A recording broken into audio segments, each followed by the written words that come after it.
Praise the lord. ఒక చిన్న మాటతో మీ ముందుకు వచ్చాను. మనం చాలాసార్లు తీర్పు తీర్చడం అని అంటే మనం నోటి నుండి వచ్చే మాటలు బట్టి ఒకరిని తీర్పు తీర్చుతున్నామని అనుకుంటాం. కానీ తీర్పు తీర్చడం అని అంటే మన మాటలు బయటికి రానవసరం లేదు. We don't necessarily have to say it out side. చాలాసార్లు మనము హృదయంలోనే తీర్పు తీర్చుతుంటాము మనుషులని.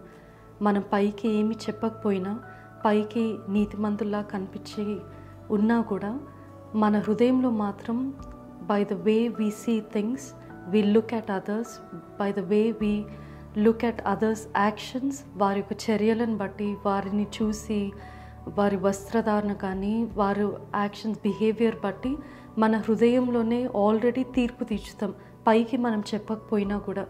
That is also nothing but judging, but inside our heart, not with our words out side. మన హృదయంలో తీర్పు తీర్చుతున్నాం, బయటకు చెప్పకుండా.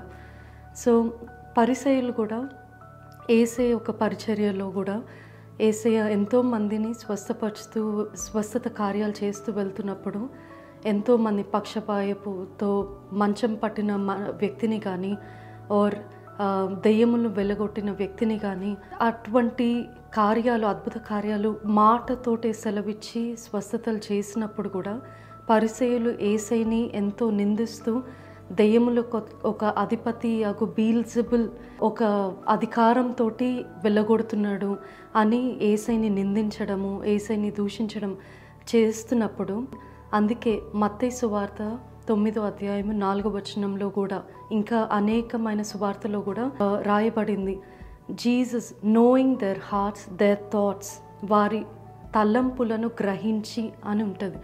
Knowing their thoughts, why do you think evil in your hearts, మీ హృదయంలో ఎందుకు ఈ యొక్క దురాలోచనలు కలిగి ఉన్నారని వారిని, పరిసయ్యుల్ని యేసయ్య అనడం జరుగుతుంది.